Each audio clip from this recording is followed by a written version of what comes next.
Well, I'm going to go back to a story, and the story is probably, there are similar stories across culture. So anyway, this is a Los Angeles story. So divinity said, hello, heaven on earth now. You get this experience. You go, Adam goes, yeah. Eve goes, yeah, wow, incredible. And so divinity then says, now you see that tree over there? That's the tree of knowledge. I wouldn't eat that stuff. You see that apple? I wouldn't eat it because you don't need it. You're already perfect. Well, maybe zillions of lifetime, Eve says to Adam, come on, we got to eat that because I think he's keeping a secret from us. And then along comes the so-called serpent part of the, yeah. So finally, they eat it. And then Jesus, or not, sorry, I take that back. God comes along in his long robe and you can hear him swishing. And then he said, he goes, there's a difference in vibration in this. And Adam says what? What does Adam say? Adam says, she made me do it. She made me do it. And that's the story of women. Abused, neglected, scapegoated. But she made me do it. And so women end up, for example, with menopause, rage. That's rage. That's the kind of stuff that can be prevented, but that's rage. Menopause is rage? Yep. Thought I'd just throw that in, yeah, for good measure. Rage. Prevented by cleaning? Oh yeah, it could be worked on, but you know, it's better to work on it before than wait till towards the end all of a sudden it's like, You mean the cessation of menses is rage? Or the symptomology that goes with it? It's rage. You're talking about hot flashes and stuff like that. Yeah, it's rage. Symptoms. Yes, the Yeah, symptoms. rage. It isn't, quote, natural. It's not a natural state. I can't imagine God would create somebody and say, create you and say, I'm going to make you suffer. I can't imagine that. So where did it come from? Well, it came from, she made me do it.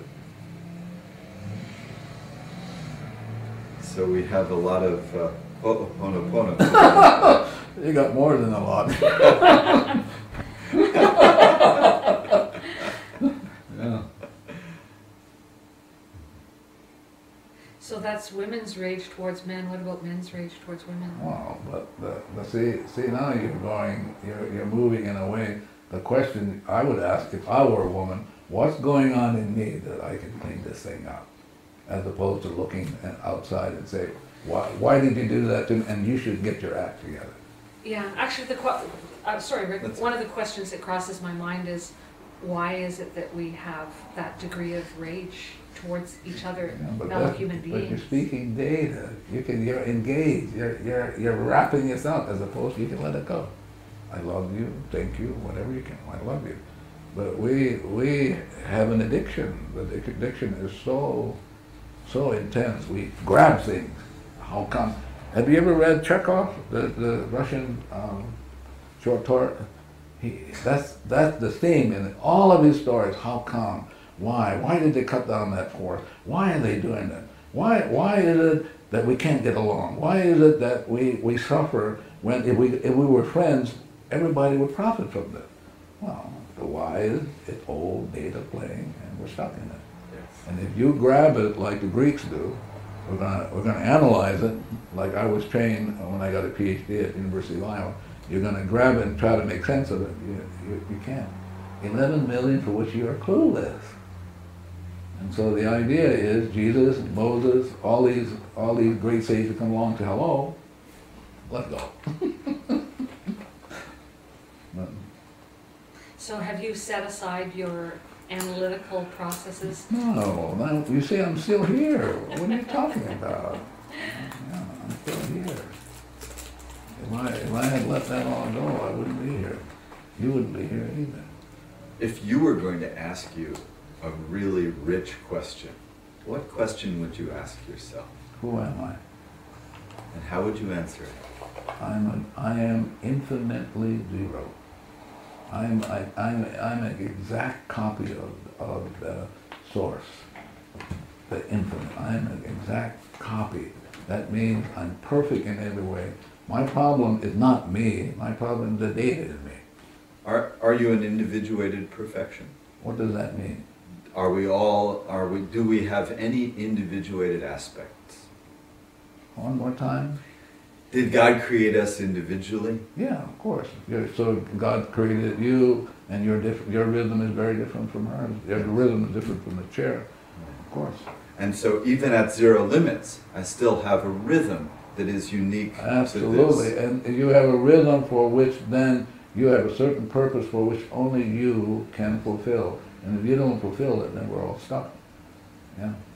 But each of us, like Marvin and me, this chair, we have been given the gift of this lifetime to take ourselves back. What Shakespeare says, to thine own self be true. And who are we? We are like an exact likeness of the divine, which is we're zero infinite. That's what we're nothing. My mother used to say that to me when I used to go surfing and come home late. You're nothing, you're nothing. I go, and now I realize I'm nothing. She was right all along. And that was a good thing, right? Always listen to your mother. I mean, she was vociferous about that. You're nothing. And finally, I'm 70, and I'm finally going, wow, my mother had that insight, and it took me 70 years to get it. Yeah.